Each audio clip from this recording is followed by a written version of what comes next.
Bueno, si quieren acomodar, pasar a sus lugares. Sí, por favor.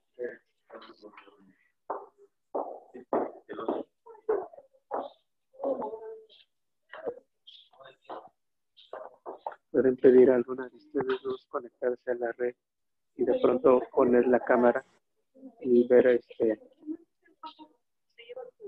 ¿cómo se llama? Y proyectar hacia la audiencia.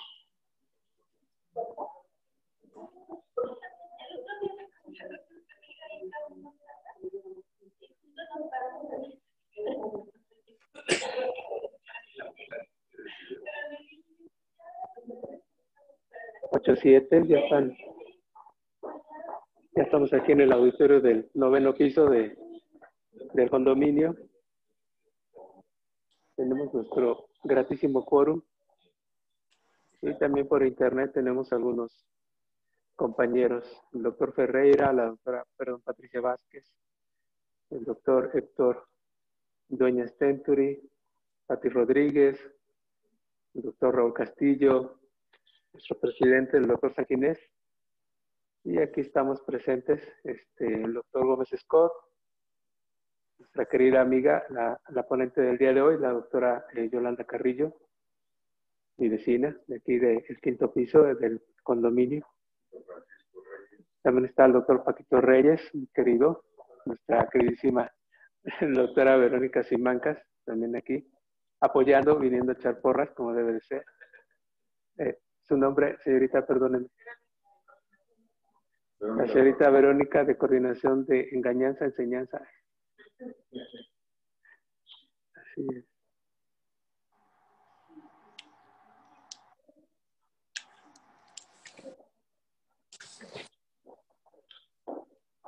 Bueno, ya son las 8:09, vamos a dar inicio a nuestra sesión. En este momento, bueno, le voy a pedir a Araceli que respetuosamente, bueno, ya están silenciados todos, solo el doctor Ferreira.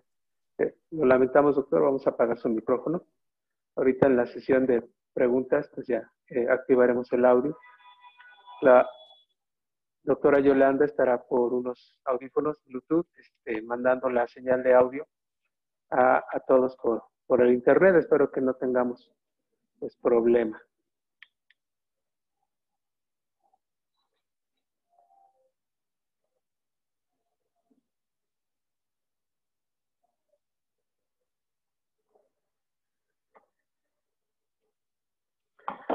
Muy bien, queridos compañeros, todos amigos de la asociación del Grupo Médico Roma Condesa, vamos a tener nuestra sesión académica de este día, Neurorehabilitación Infantil, por la doctora Yolanda Carrillo, nuestra muy querida compañera de la asociación, actualmente es la secretaria del grupo. Ella es médico pediatra, ella es médico general, médico pediatra, formada en el hospital infantil privado, y ha tenido la fortuna, ha tenido la maravillosa fortuna de estar pues interesada en esto que consideramos neurorehabilitación infantil, haciendo un poquito de historia, haciendo un poquito de introducción.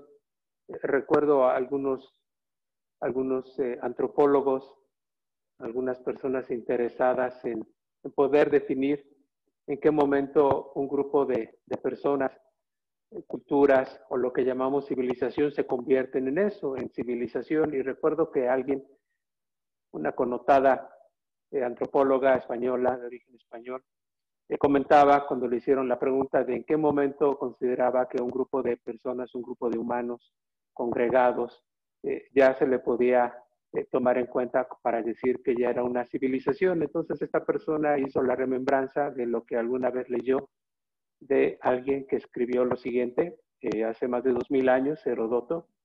Decía que el primer rasgo de la civilización era haber encontrado el hueso de un ser humano con datos de haber sido reparado.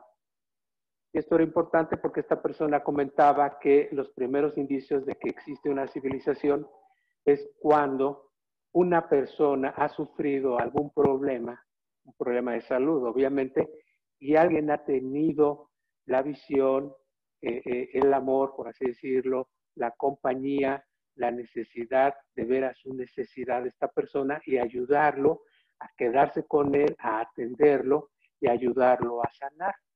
En este caso sería rehabilitarlo. Entonces el primer signo de civilización, en este caso de una cultura, bueno, no siendo tan redundantes, de un grupo de seres humanos, que ya podemos hablar que existe como tal de civilización, es cuando alguien se ocupó de otra persona para ayudarlo, en este caso a sanar. Se tomó el tiempo, ¿verdad? Que no lo dedicó a otra cosa más que para ayudarlo. Y esta parte es muy importante en todos nosotros, todos sufriremos lamentablemente, ¿verdad? Ya sea nosotros mismos o con un familiar cercano, un familiar lejano, pues algún problema de salud y requeriremos de rehabilitación. Pero hablar de neurorehabilitación infantil, pues es algo, pues no precisamente tan nuevo, tiene muchísima historia, pero que en las últimas décadas pues ha sido un poquito más estructurada y actualmente pues, hay personas que ya se dedican literalmente a esto con una preparación profesional, como es el caso de la doctora Yolanda y el grupo que tiene aquí en su consultorio en el 5º piso. Entonces ya existe claramente una estructura para poder ayudar a los pequeñitos y a los papás de los pequeñitos o a su grupo cercano, pues para que puedan neurorehabilitarse. Entonces la doctora nos va a hacer, nos va a dar esta charla para poder ayudarnos a comprender un poquito más acerca de lo que todos los días, todos nosotros, pues debemos y procuremos de poder señalar, ayudar, orientar a las personas que nos visitan en nuestros consultorios, sin importar que seamos cardiólogos, neurólogos, odontólogos, etcétera, pues todos ocupamos un poquito de esta información. Entonces, pues los dejo con nuestra experta del día de hoy, la doctora Yolanda Carrillo.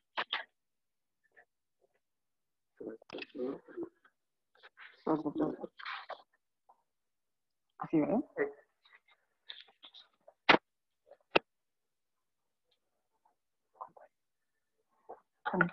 Okay.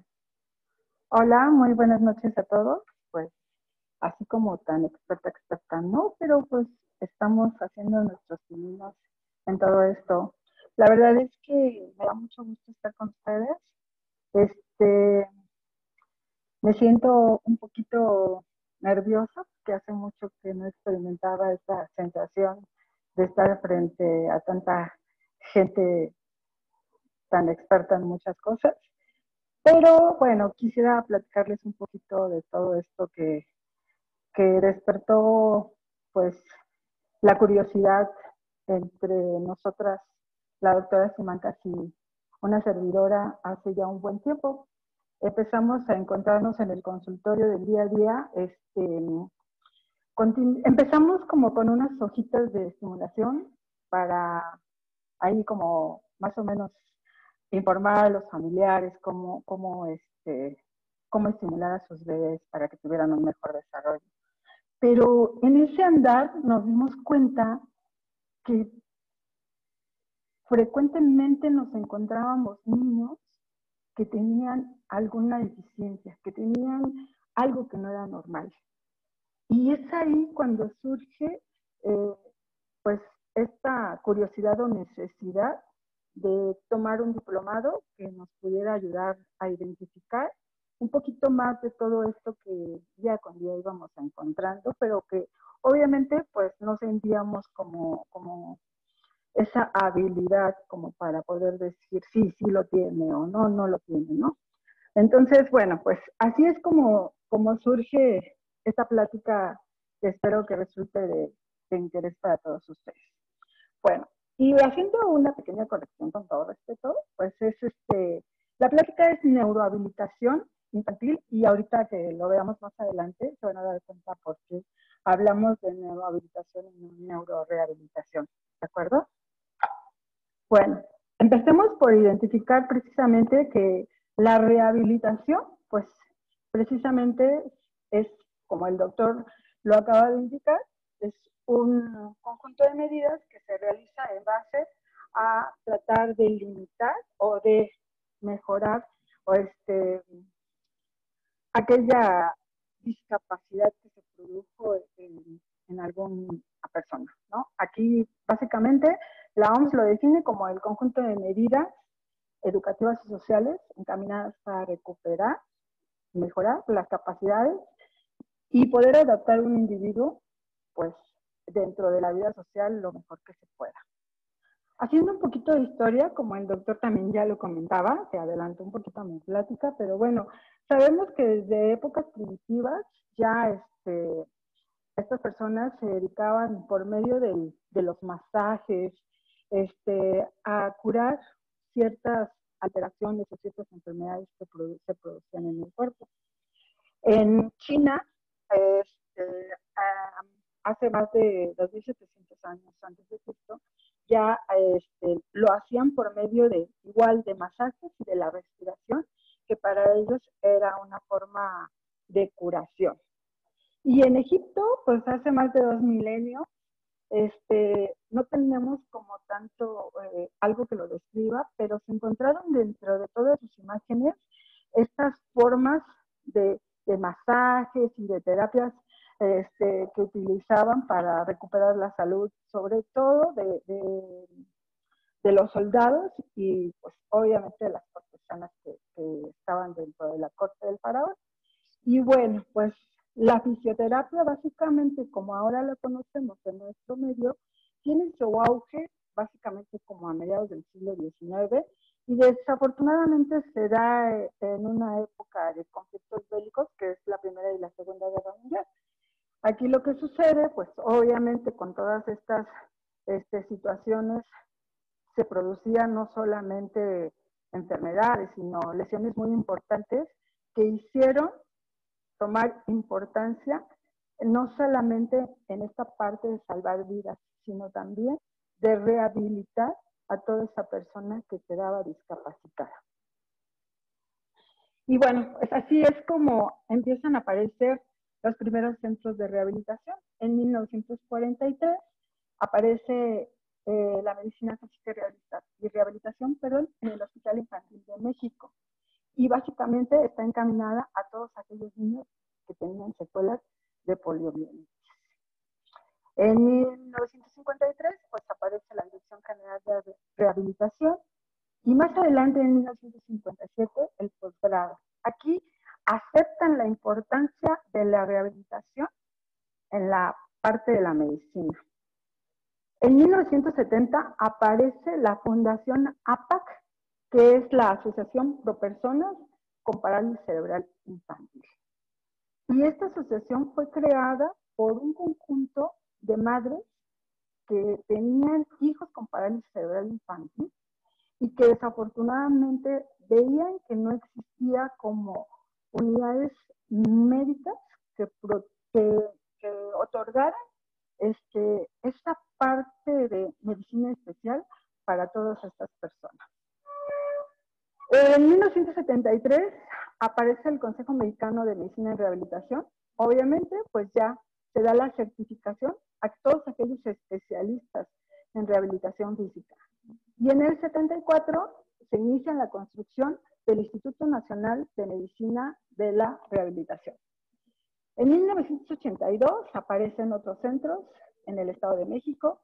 En 1997 aparece el primer CRIT, el Centro de Rehabilitación e Institución Infantil Teletón.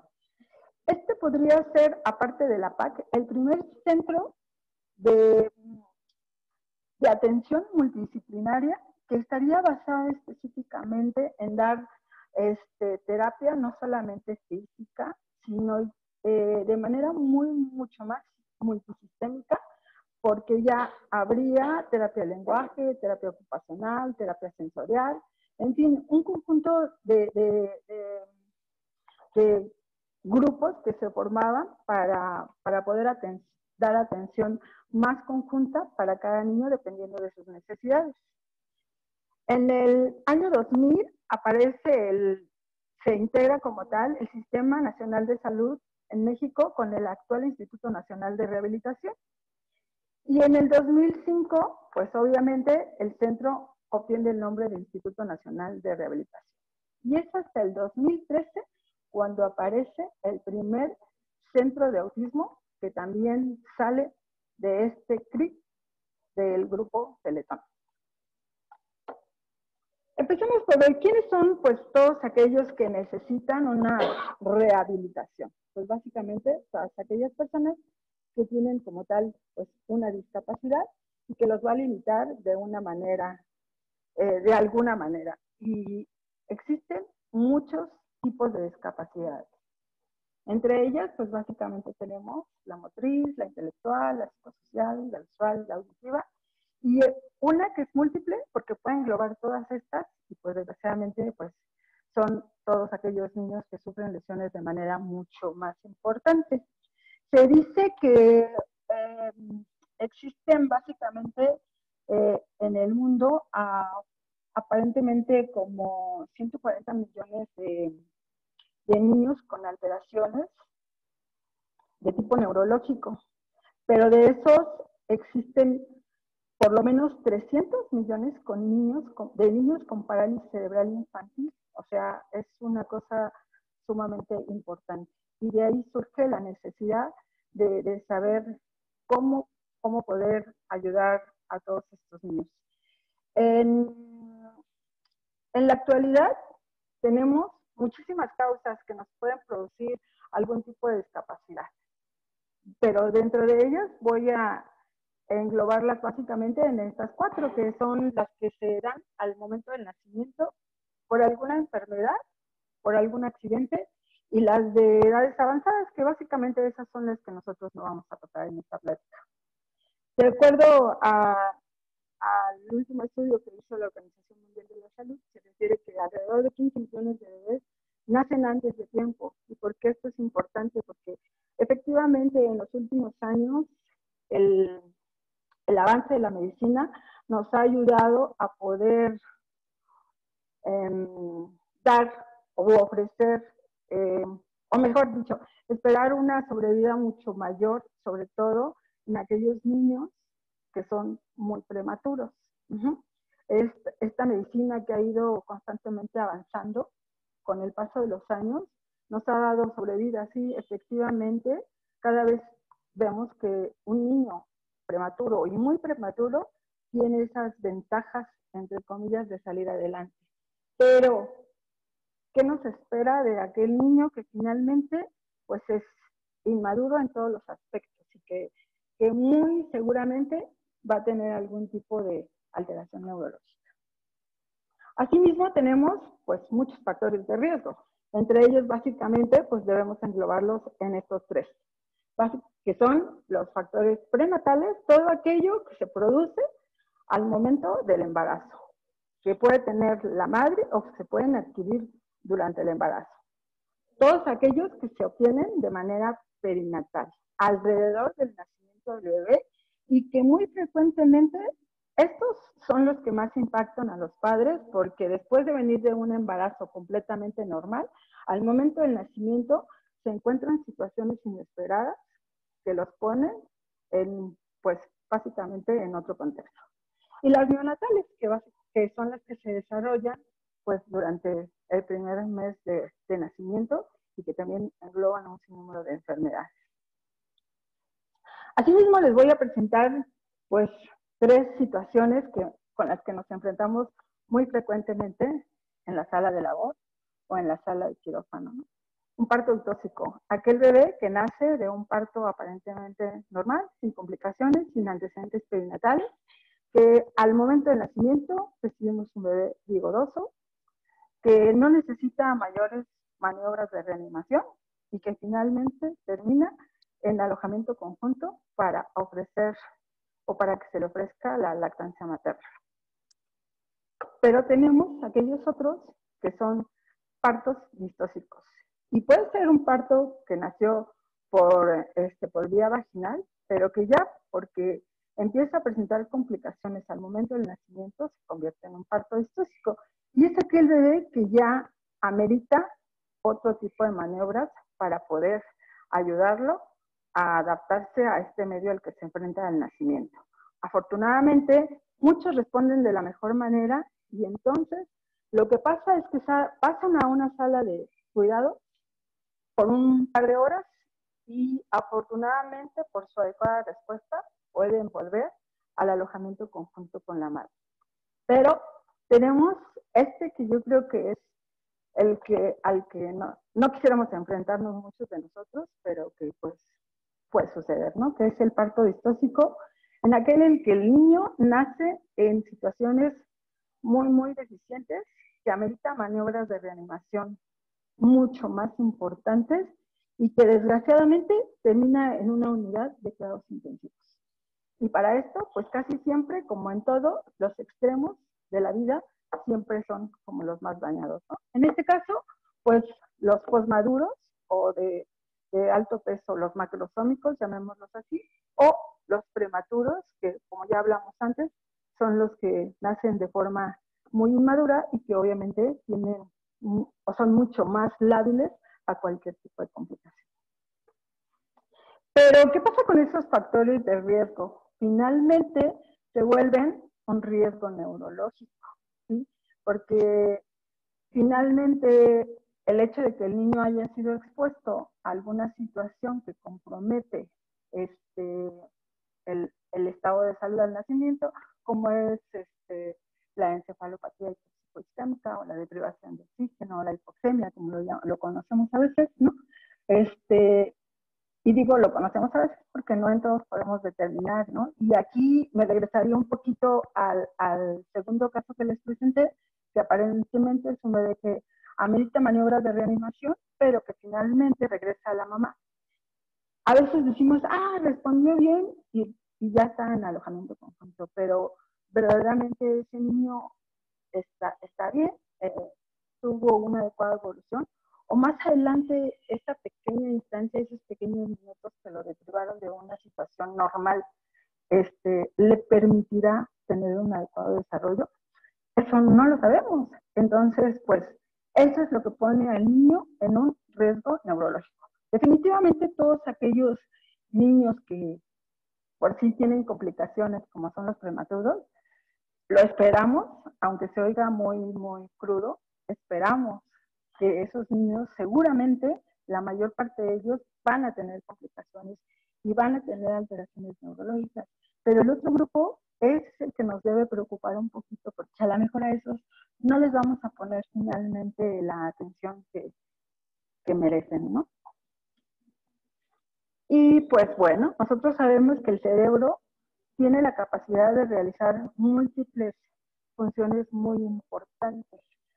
Pero, ¿qué pasa cuando esas funciones no se llevan a cabo de manera importante o no se llevan a cabo de manera normal? ¿Sí? Pues definitivamente es porque en algún momento se produjo una lesión cerebral. Aquí hay algo muy importante que es una lesión cerebral se puede producir antes o después del nacimiento. Diferenciar o poder saber en qué momento se produjo la lesión es muy difícil. Nunca sabremos si fue una lesión que se adquirió o que ya teníamos con ella. Digo, hay desafortunadamente muchas enfermedades que vamos a poder diferenciar o poder diagnosticar con una serie de estudios. Pero habrá enfermedades o habrá lesiones cerebrales que dejen secuelas que no vamos a poder detectar desafortunadamente en ese momento. Y asimismo vemos la importancia del desarrollo cerebral. El niño alcanza el 80% del tamaño de un adulto de los 0 a los 2 meses, a los 3 años, perdón, de vida. Y básicamente el 75% de lo que come, aquí la importancia de la lactancia materna, se va al desarrollo del cerebro. Y en los primeros años, básicamente, el 80% lo consume de energía. El ritmo del desarrollo cerebral va aproximadamente a un ritmo de 700 a 1000 nuevas conexiones. Y es por eso que el cerebro de un niño siempre tendrá el doble de neuronas que un adulto. Asimismo, aquí, aparte del momento del nacimiento, empieza el papel importante del pediatra, ¿sí? ¿Por qué? Porque estamos muy acostumbrados a llevar el control del niño sano desde el punto de vista de que si el niño está bien. Bueno, aquí me faltó un apartado que sería básicamente la historia clínica, que es todo lo que acabamos de comentar, ¿no? Factores antecedentes y factores de riesgo y momento del nacimiento y demás, ¿sí? Después sigue el examen físico completo, poder determinar si físicamente el niño tiene algún tipo de alteración. La alimentación, ¿sí? Saber que si tuvo o no tuvo lactancia materna y demás. ¿Por qué? Pues sabemos que la lactancia materna está enriquecida no solamente de inmunoglobulinas que nos producen esta parte de la protección inmunitaria, sino aparte contiene ácidos grasos de buena calidad, por decirlo así, que van directamente al cerebro y que esto va a mejorar, pues obviamente, la producción de células. El esquema de vacunación, que obviamente entre menos enfermedades esté expuesto el niño, menos riesgo de factores neurológicos. Y la parte más importante, que es la que les comentaba hace rato, que es verificar si el neurodesarrollo del niño se está dando dentro de los estándares normales que nosotros conocemos, ¿sí? Y aquí es la parte importante de los primeros 1000 días de vida en todo recién nacido. Los 270 días que forma la parte de la gestación, que es donde empezamos a formar esta parte del cerebro, y los 2 años, perdón, de vida, en donde se siguen produciendo formaciones de neuronas, se sigue produciendo mielinización y nuevas conexiones nerviosas, para poder dar paso a las capacidades sensoriales, motoras, de aprendizaje, de lenguaje y socioemocionales. Esta parte es muy importante porque lo que vemos aquí abajo es definitivamente lo que define el bienestar del bebé. No solamente debemos proveer alimentación, estimulación, verificar que estén sanos, sino también debemos proveerlo de amor, porque en esa parte ellos también serán seres sociales y emocionalmente estables. Muy bien, y entonces aquí viene que aunque no seamos especialistas en neurodesarrollo, tendremos que poder tener la capacidad de verificar que cada que nuestro niño acude al consultorio cumpla por lo menos con estos hitos del desarrollo que conocemos, ¿no? Frecuentemente en la historia clínica nosotros preguntamos, ¿a qué edad se sentó? ¿Sí? Y a veces la mamá se acuerda, a veces no se acuerda, pero creo que cada vez hay que insistir más, sobre todo en los niños a los que empezamos a ver desde el mes de vida, a decirle a la mamá, mire, su bebé tiene que hacer esto al mes de edad, a los 2 meses, a los 3, para que ellos con el paso del tiempo lo vayan recordando y sepan si en algún momento algo no se dio de manera sistémica. Así es de que esta parte es la que quiero que nosotros como pediatras reconozcamos en cada uno de nuestros niños al momento de revisarlos y no solamente nos involucremos en esta parte del crecimiento, porque es importante, pero a lo mejor estamos dejando a un lado todo esto que también forma parte del estado de salud de un bebé. Les puse esta tablita como algo más o menos de orientación y básicamente para describir qué es lo que debemos buscar en cada uno de nuestros niños. Es pues, su desarrollo motor, su desarrollo cognitivo, el lenguaje y social. Obviamente en cada una de las etapas. Aquí va de 0 a 6 meses, aunque tenemos verdaderos cuadernillos que nos especifican mes a mes lo que un bebé debe de cumplir estrictamente. Y a veces pareciera como algo exagerado, ¿no? Así como de, ¿no? ¿Cómo es? Voy a revisar esto, pero en realidad, pues así debería de ser, ¿no? Buscar como esas finezas que a veces no buscamos y que a largo plazo nos van a traer consecuencias. Y bueno, Ya que nosotros tenemos un bebé en el consultorio, nuestra primera revisión, aparte de todo lo que acabamos de comentar, debe ser revisar estos aspectos importantes. La postura, el tono muscular, tanto el activo como el pasivo, y los reflejos arcaicos. Estos reflejos básicamente nos sirven para verificar el estado neurológico de un bebé. Son reflejos que al paso del tiempo van a desaparecer y que no nos van a hablar más que de la madurez que se está produciendo en el sistema nervioso de este pequeño que estamos revisando día con día. Pero, ¿qué pasa cuando nos encontramos este panorama, no? Los niños hipotónicos, irritables, hipertónicos, que no tienen reflejo de succión, y que todo el tiempo se encuentran en esa hipoactividad que pareciera como que pues les gusta dormir mucho, ¿no? Pero pues no es así. Cuando nosotros tengamos este tipo de niños en el consultorio, es ahí cuando nosotros debemos poner una alerta y hacer una evaluación de manera especial. Y para ello, contaban, aparte, ¿por qué tendremos que hacer una evaluación especial?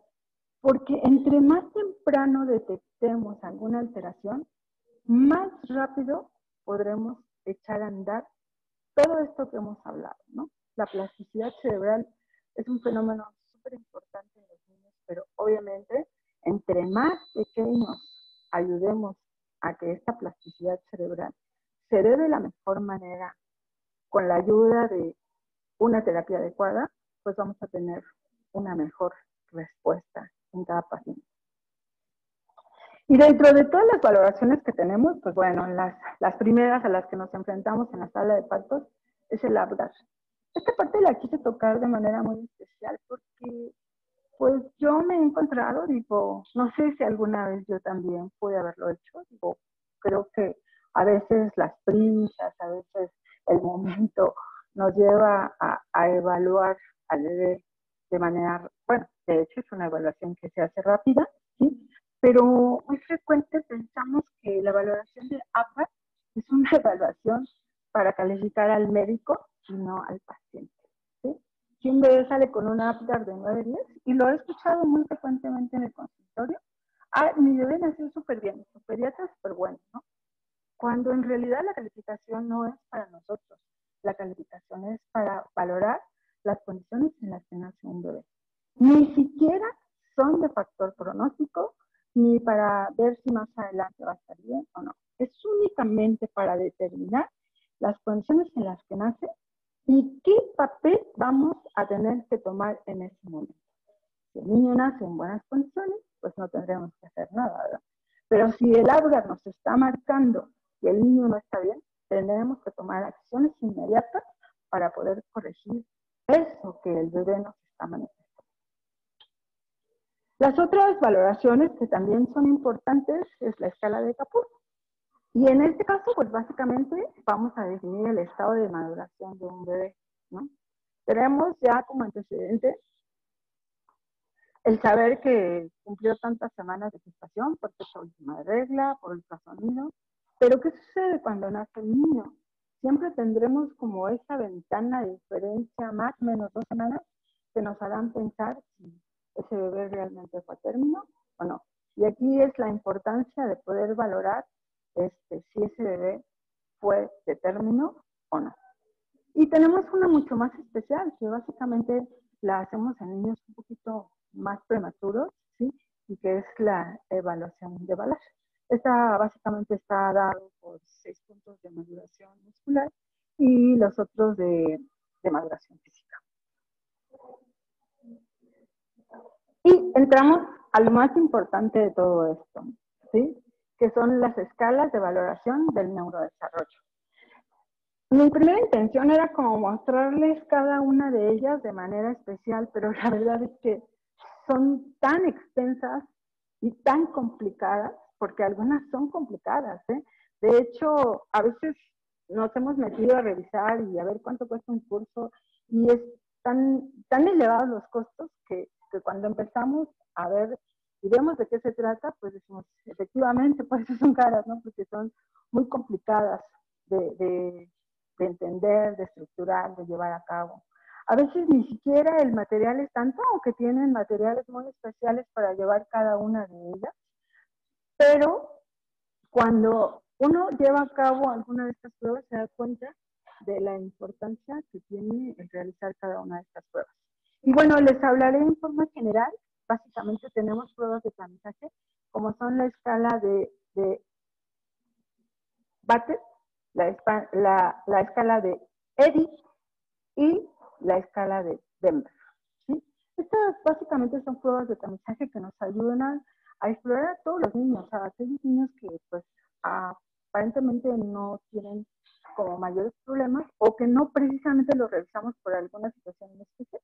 Es como tomar a todo aquel niño, hacerle una prueba y en ese momento nosotros vamos a poder determinar si alguno de ellos se encuentra en algún estado que amerite una atención inmediata. ¿Sí? Cada uno, como les dije, tiene sus formas de evaluación. Por ejemplo, Batel, pues tiene un screening en donde se realiza la prueba, se hace una puntuación y se lleva a una escala para poder definir qué tipo de alteración tiene o en qué etapa del desarrollo se encuentra. La escala de Eddy, que aparte de que explora estas áreas de las que ya hemos hablado, la motora, la adaptativa, el lenguaje, básicamente también incluye factores como los factores biológicos, datos de alarma, datos de alerta y la exploración física, que como comentamos también es muy importante. Y esta básicamente está por colores, ¿sí? Cuando los niños caen o la prueba cae y todos los,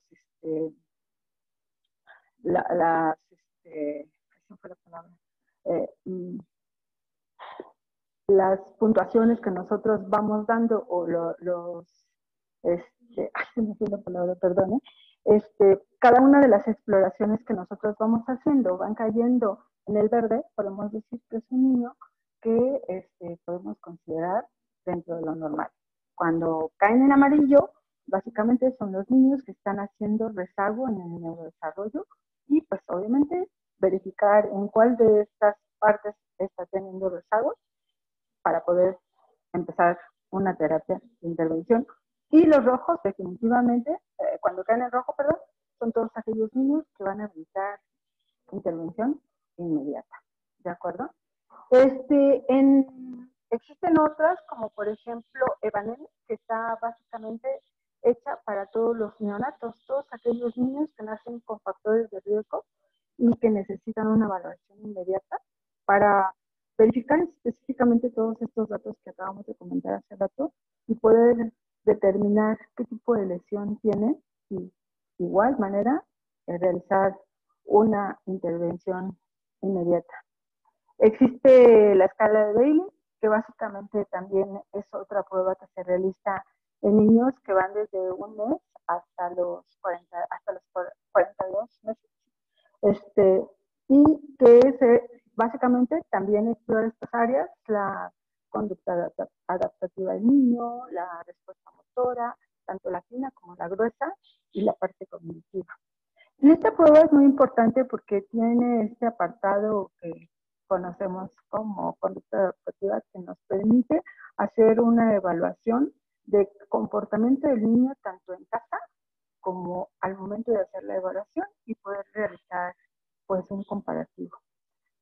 También tiene unas gráficas a las cuales las puntuaciones son llevadas a cabo y nos van dando como la edad neurológica y el rezago que tienen en cada una de estas áreas del desarrollo, si se encuentran por debajo de lo normal para su edad. Otra que también utilizamos es la escala de Brunet, dice, sí, así se dice, ¿verdad? Sí, dice, esta evaluación básicamente también se hace en niños de 1 a 24 meses de edad, pero aquí la importancia de esta es que también es como una comparación para valorar la edad neurológica, porque se hace en base a la edad corregida.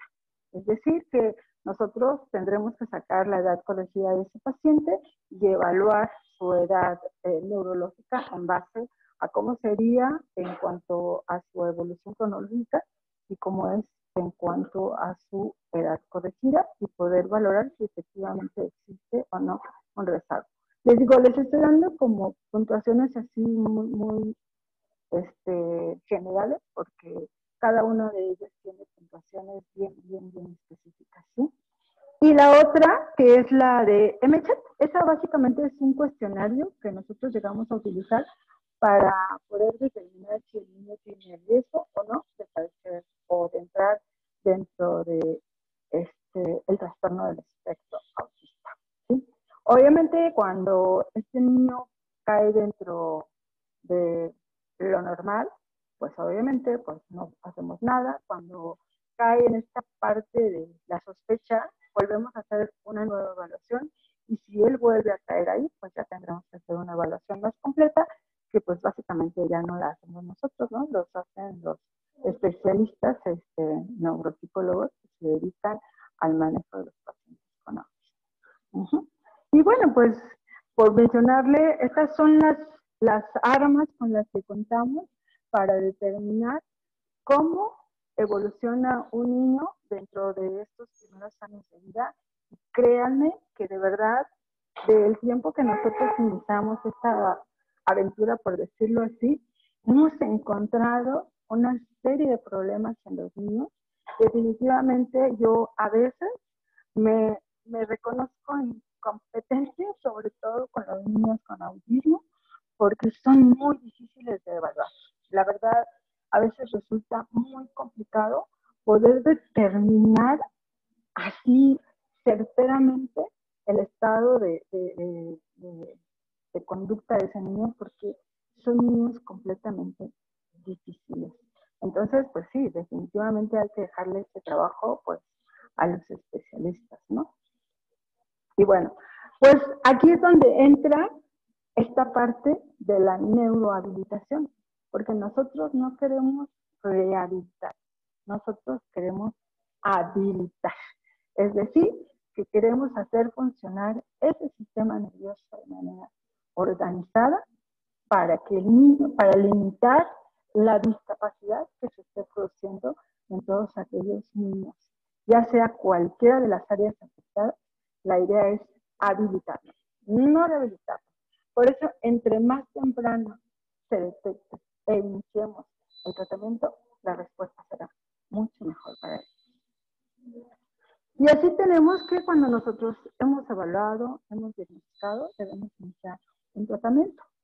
Esta evaluación detallada con cada una de las escalas, las que ustedes quieran utilizar, ya vimos que algunas son de aprendizaje, otras son específicas para detectar alteraciones neurológicas.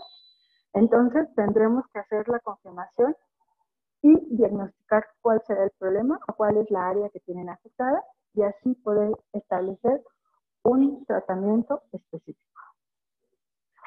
Y aquí es donde entra lo que conocemos como estimulación temprana, ¿sí? Obviamente, pues a veces con la estimulación temprana, aunque no encontremos mayores problemas, pero si es un niño que tuvo algún tipo de factor de riesgo, pues deberemos de someterlos a este tipo de programas para fortalecer, ¿sí? Para desarrollar al máximo sus habilidades físicas e intelectuales y psicosociales para que puedan maximizar todas estas capacidades en todas las áreas del desarrollo humano. Y bueno, la atención en la intervención temprana, que será encaminada básicamente a todos aquellos pacientes en los cuales sí se encontró algún tipo de problema y que será urgente iniciar un tratamiento. Pero no vamos a iniciar, digo, ya hablando de tratamiento, sabemos que hoy en día no tenemos que esperarnos hasta que el niño llegue a la consulta o hasta que detectemos algún problema. Hoy por hoy, conocemos los cuidados centrados del desarrollo y eso se inicia desde la unidad de cuidados intensivos, ¿sí? Son medidas que se han establecido para disminuir o evitar seguir contribuyendo a aumentar los factores de riesgo en un paciente que está en una unidad de cuidados intensivos, que fue sometido a un daño neurológico y que aunque no conozcamos el sitio de la lesión, pues seguramente la va a tener. Y así es, pues disminuir o controlar el ruido. Se dice que debemos de bajar los decibeles de las alarmas, de la voz de nosotros mismos cuando acercamos y pasamos visita. Tenemos que procurar hablar en voz baja para no irritar o molestar al paciente. Tener el manejo del control de la luz. Se dice que antes de las 37 semanas el pequeño no necesita estímulos luminosos para esta parte de la visión, y que la manipulación sea lo más mínima posible. Es decir, si el bebé no amerita ningún tipo de manejo, ningún tipo de situación en especial, entre menos lo toquemos, será mucho mejor para él. Los cuidados posturales. Se dice que lo más adecuado es tener al niño en la posición fetal que mantenía dentro del útero. Pero si eso, por eso ven ustedes que en la unidad de cuidados intensivos se forman los dichosos niditos. Es tratando de simular como esta parte de mantener al niño ahí como si imagináramos que todavía está dentro de la mamá.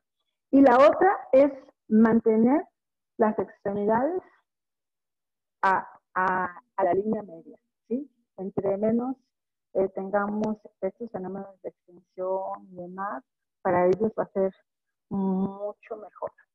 La técnica MMC, que es la madre canguro. Antes no era como permitido que los papás entraran a una unidad de cuidados intensivos.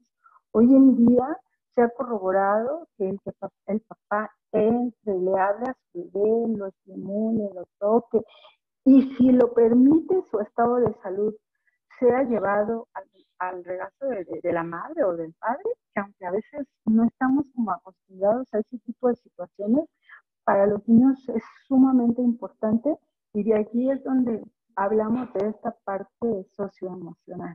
Proporcionarle esa parte de afecto, de cariño a un niño que está sometido todo el tiempo a estrés, para él es totalmente agradable. Y prevenir el dolor. Uh-huh. Se dice que no necesariamente siempre tendremos que proporcionar medicación por medio de fármacos. Se ha detectado que la utilización de sacarosa también produce disminución del dolor. Obviamente cuando sean que tengamos que hacer procedimientos que no produzcan o que no tengan un grado mayor de dolor, ¿no? Porque pues ahí no creo que nos funcione tanto, pero pues estas son básicamente las medidas que tendríamos nosotros que utilizar desde la unidad de cuidados intensivos para disminuir la lesión que se está produciendo a nivel neurológico. Y bueno, como arma principal nosotros tendremos la ludoterapia en medicina, que es este tratamiento médico que se hace a base de juegos. Sí es cierto que el niño, si lo sometemos a una serie de situaciones que no le provocan interés, pues obviamente pues no las va a realizar o no van a resultar importantes para él. Sin embargo, si hacemos actividades en las cuales despertemos el interés, pues por supuesto que va a ser mucho más agradable para él. Las terapias por medio de juegos no es así como jugar simplemente, ¿no? Realmente son estructuradas en base a algún tipo de función, ¿no? Ya sea estimular la visión, estimular la parte motora, estimular la conducta, la parte cognitiva, y para esto existen también una infinidad de juegos que podemos utilizar con todos ellos. Y pues aquí les pongo lo que decía Fred, ¿no? En particular creía que el juego permite aflorar el material inconsciente y que el terapeuta podrá entonces interpretar los deseos y conflictos reprimidos en el niño para ayudarlo a entender sus problemas y sus necesidades. Pero Todo esto tendrá que llevarse a cabo por medio de un equipo multidisciplinario. No podemos hacerlo solos. Necesitamos de un equipo para poder ayudar en cada área, en cada parte que se ha producido esa discapacidad, siempre estar siendo supervisados por los expertos, ¿no? Y en este caso, bueno, pues como ya les dije, ¿no? Nosotros como pediatras jugamos un papel muy importante, pero si aún más nos comprometemos en esta parte de la especialidad en el neurodesarrollo, pues nos comprometemos todavía aún más para vigilar que todo esto se lleve a cabo. Siempre con la asesoría de un neurólogo, un rehabilitador físico, un ortopedista, un terapeuta ocupacional, un psicólogo infantil, un terapeuta de lenguaje, que todo esto hará que obviamente pues el tratamiento sea lo más adecuado posible. Y bueno, les voy a presumir un poquito de lo que hemos hecho a través de estos 6 años ya que se fundó como tal CENET, que así lo llamamos, Centro de Estimulación Temprana y Neurodesarrollo. ¿Sí? Estos son de nuestros pequeños bebés que hemos tenido a cargo y que muchos de ellos se han ido a casa, créanmelo, que en mejores condiciones que las que eran. Algunos han tenido que emigrar porque obviamente pues nuestro limitado equipo no nos permite seguir ofreciéndoles lo que ellos necesitan. Y bueno, muchos de ellos, como esta pequeñita y otros más, que han recibido su diploma por haber llegado a alcanzar lo que nosotros estábamos buscando. Por ejemplo, ella se llama Sofía, fue una prematura que necesitó pues, intervención temprana, empezaba a rezagarse en el neurodesarrollo y afortunadamente casi al año 8 meses pudimos darla de alta ya hablando casi perfecto. Estas somos la doctora Verónica Simancas y una servidora, la doctora Yolanda Carrillo, y nosotros formamos el equipo de CENET junto con otras colaboradoras, pero pues realmente nos sentimos muy orgullosas de lo que hemos hecho hasta ahora. Muchas gracias.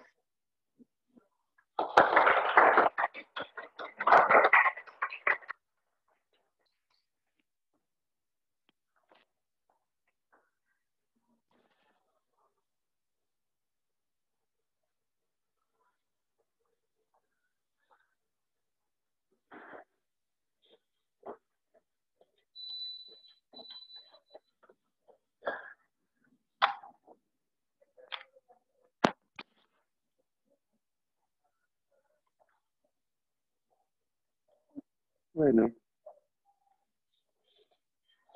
agradecemos mucho la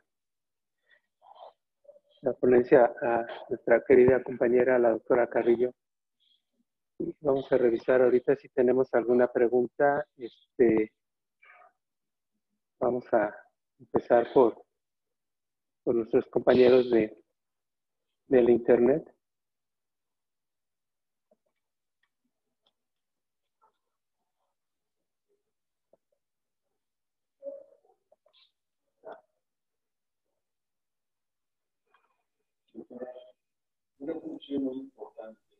Héctor Dueñas hizo algunos comentarios.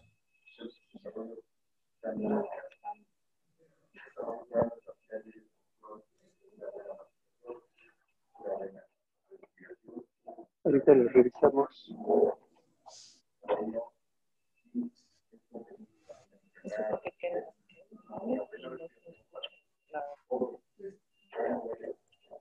Sí.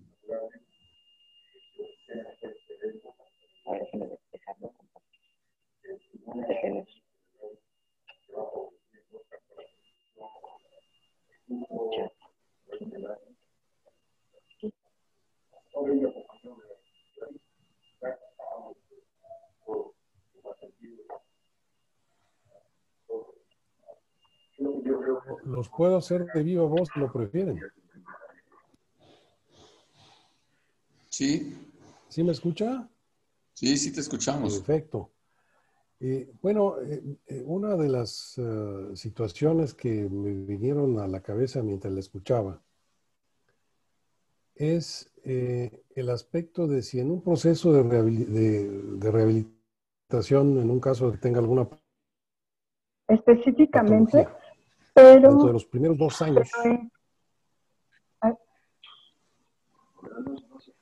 Es que creo que está hablando el doctor Dueñas.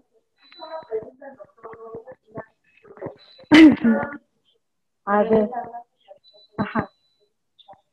Ok. Bueno, voy a contestar primero la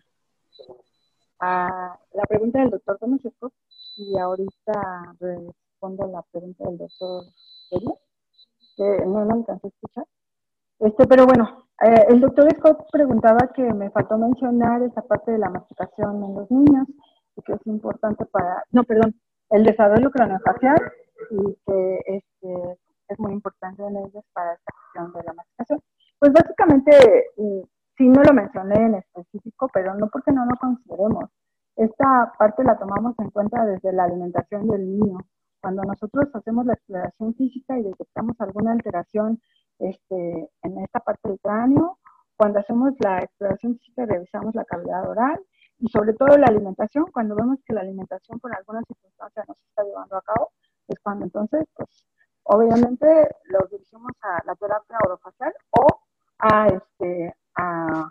en el especialista, en este caso el odontólogo, si es que algún problema de esta parte nos está causando este tipo de alteración.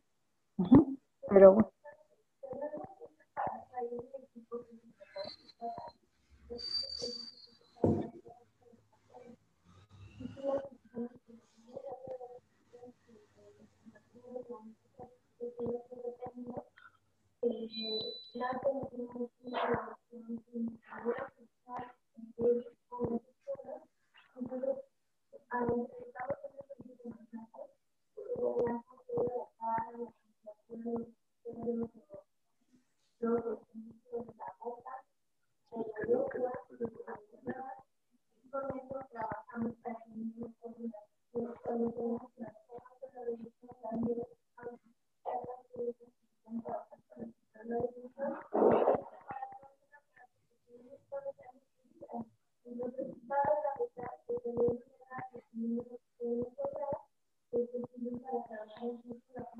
Alguien en el público.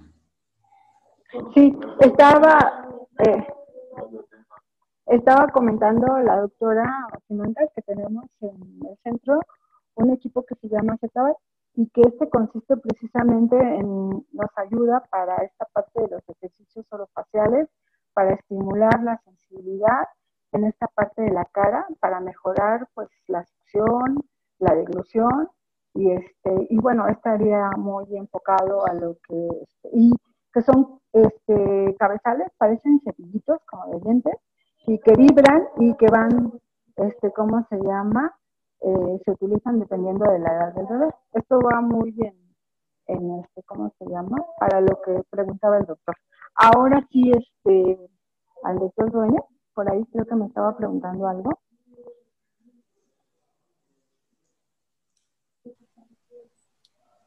Lo digo de vivos. Bueno. ¿Me escuchan? Ya, ahora sí ya lo escucho, doctor. Esta es la pregunta.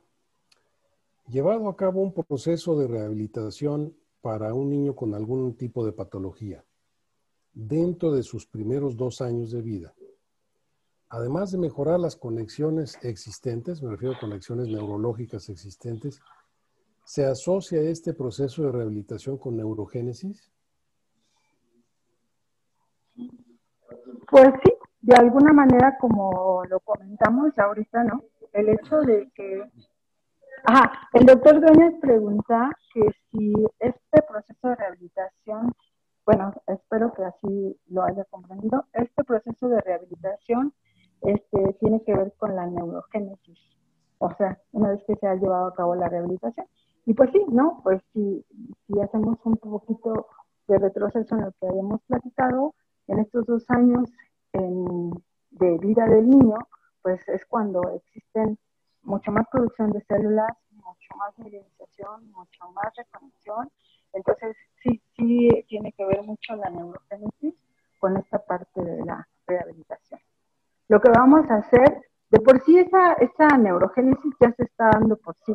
Y lo que vamos a hacer con esta parte de la intervención o la estimulación es maximizar esa neurogénesis para que este proceso de habilitación se dé de la mejor manera. Muchas gracias. Eso me lleva de la mano a mi segunda pregunta. Así como hay instrumentos de evaluación e incluso diagnósticos, ¿existen instrumentos o escalas que nos lleven a conclusiones pronósticas? Es decir, doctor, ¿hasta dónde va a mejorar el paciente? Doctor, ¿me puede repetir su pregunta? Es que como que se fue el audio. Sí. Claro, por supuesto.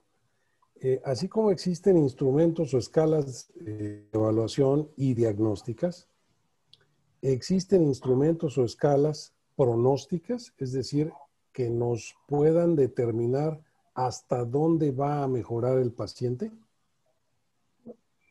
Pues no tanto como, pero pronósticas no, pero lo que sí es importante es que cada que nosotros iniciamos una terapia o una intervención temprana, estos niños tienen que ser sometidos a valoraciones periódicas.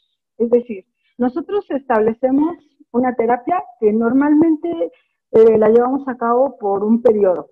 Nosotros establecimos un mes, por ejemplo, ¿no? En ese mes nosotros vamos a dedicarnos, no sé, a mejorar esta parte de la postura, de la parte de la marcha, por decirlo así. Al cabo de ese mes, el niño tendrá que ser evaluado, ¿sí? Y comparar qué tanto mejoró de cuando inició a cuando terminó la terapia. Entonces, eso nos va a ir indicando que de alguna manera el pronóstico de evolución puede ir hacia la mejoría, ¿no? No tenemos como tanto alguna prueba que determine si este tiene un buen pronóstico, pero el hecho de ir viendo mejoras en el paciente nos está indicando que de alguna manera lo que estamos trabajando va hacia buen camino.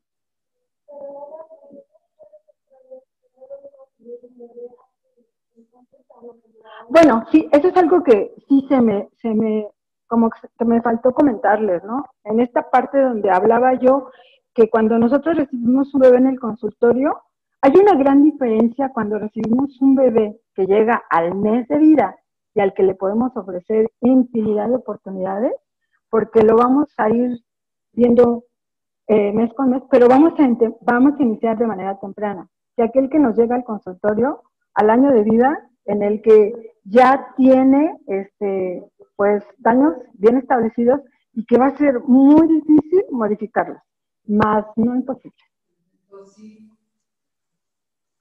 Yo le puse que sí. ¿Algo más?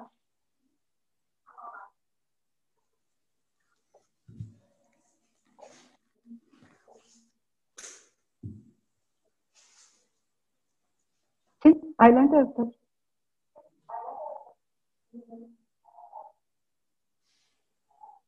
Creo que no me escucha. ¿No me escucha, doctor? Doctor Sanquinés, ¿me escucha? Sí, te escucho, perdón. No, no me escucha. Sí, ya te... ¿sí? Pensé que hablas. Es que... A mí me quedan muchas inquietudes. El trauma obstétrico es algo que nos han culpado toda la vida de todo. Hay mucho de razón, pero hay mucho que no es. Si hablamos de analgesia obstétrica, hubo la época en que la paciente se autoanestesiaba con éter. Había unas mascarillas y a la hora que la paciente se relajaba, se le caía la mano y demás. Me tocó usar en finales de los 70s, principios de los 80s, la sedación. Todo depende del tiempo en que hubiéramos puesto la sedación a la paciente. Si era inmediata y nacía el niño, nacía muy deprimido. Pero si llevaba tiempo, nacía en buenas condiciones. Esos individuos actualmente andan alrededor de 50 años. Y bueno, Perdón, pero muchos tarados no hay. Sí, digo, a mí me tocó la época en que se usaba el pitocin. O sea, me voy más para atrás. Y era una inyección intramuscular de oxitocina, una polisistole y el niño salía como tapón de sidra. Después de la sedación, pues hubo la moda del bloqueo solamente en primigestas. Y ahora tenemos la moda del bloqueo, que bueno, bien indicado y bien usado es muy bueno, pero desgraciadamente se abusa del bloqueo, se inhibe el trabajo de parto, se prolongan los periodos de expulsión y bueno. Y hemos caído, además, en el abuso de la cesárea. Actualmente hay sitios donde el 100% de cesáreas, sin trabajo de parto. Y entonces ahí supuestamente no hay trauma obstétrico, porque el niño no sufrió al nacer. Y sin embargo, en mi época, que yo recuerde muchos CRIT, no había. Y ahora cada ratito inauguran un CRIT. Bueno, en esta parte de donde hablaba yo de los 3 casos que les expuse de atención del parto, hablaba yo precisamente de los factores de riesgo, porque quise enfocarme más en eso, más que específicamente en el trauma obstétrico, porque definitivamente yo creo que en esta parte, como dirían por ahí, no se trata de buscar un culpable, sino de encontrar una solución, ¿no? Y aunque definitivamente ha habido ocasiones en las que existen situaciones que pues a lo mejor involucran una mala atención o no, eso pues lo determinará el que lo vive y punto, ¿no? Pero lo que sí es cierto es que, como yo les comentaba, ¿no? Poder encontrar en qué momento se produjo la lesión es muy difícil. Entonces, no solamente tendrá que ser en esta parte de el nacimiento, seguramente ya desde antes se estaba produciendo y por eso la importancia de mencionar estos factores de riesgo, porque esto es algo que va a quedar ahí como lo que les mencionaba, ¿no? El niño que aparentemente nace hipotónico, no llora, pero en cuanto lo empezamos a estimular, le damos un poquito de oxígeno, tiene una buena respuesta y se va a la cuna y se va a casa y todo, pero en realidad ese bebé va a tener una vida sana, no lo sabemos. Entonces, por eso es que cuando nosotros los tengamos en el consultorio, tendremos que buscar de manera estricta pues, todo aquello que nos pueda dar alguna situación anómala en nuestro paciente. Ajá. Exacto, sí. De hecho, yo tuve por ahí algún paciente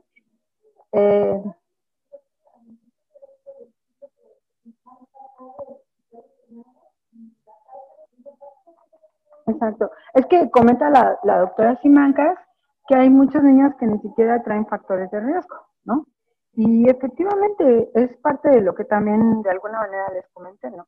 Existen muchos niños que pues tienen aparentemente un parto normal y que al momento de llegar nos dicen historia clínica bien, nacimiento bien y aparentemente come bien y bueno, pero hay algo que no está funcionando bien en el niño. Entonces, en esa parte, como comenta la doctora Simancas, más que buscar el momento en el que se produjo la lesión es encontrar el tratamiento para recuperar o para limitar esa lesión que se produjo. Bien. No sé si alguien más tenga alguna otra pregunta. Creo que no, ¿verdad? ¿No, verdad? ¿Qué quiero me aparecen aquí? No, hasta ahí, no sé. Bueno, pues si no hay otra cosa, pues Les agradezco mucho su atención, espero que les haya gustado y pues gracias. Buenas noches.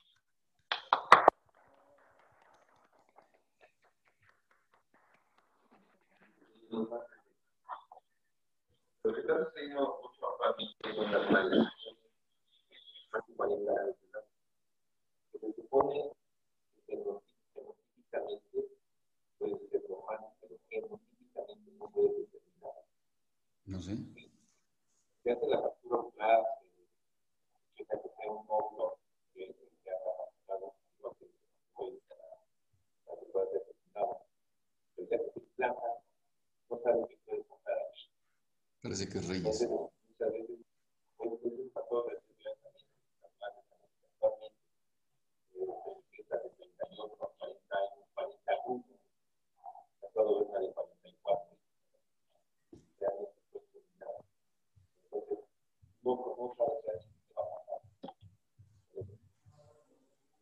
Bueno, el doctor Reyes, aquí en el auditorio, Francisco Reyes, nos hacía el comentario que, pues, también ya es más frecuente que existan parejas o mujeres que desean tener un hijo y que ya sobrepasan los 40 años o los 42, 44 y pues también se puede considerar un factor de riesgo para el desarrollo del bebé, del producto.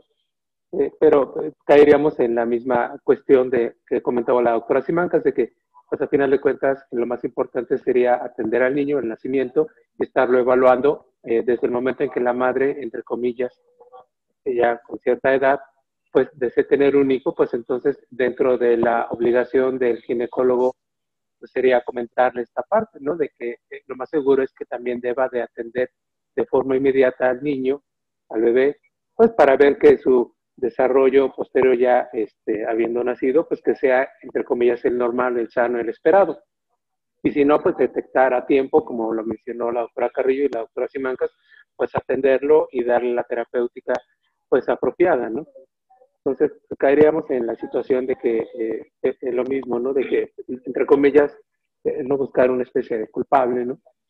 Sino pues atenderlo. Hace un momento ya para terminar, comentaba yo, al ver la plática de la doctora Carrillo, comentaba yo con la doctora Simancas y me llamaba mucho la atención al recordar mi formación como médico general, como alumno de pregrado, si estas escalas, si estas evaluaciones, si esta intervención ya desde el alumno que estudia medicina, ya se le empieza a formar de que tiene que empezar a pensar acerca de esta situación.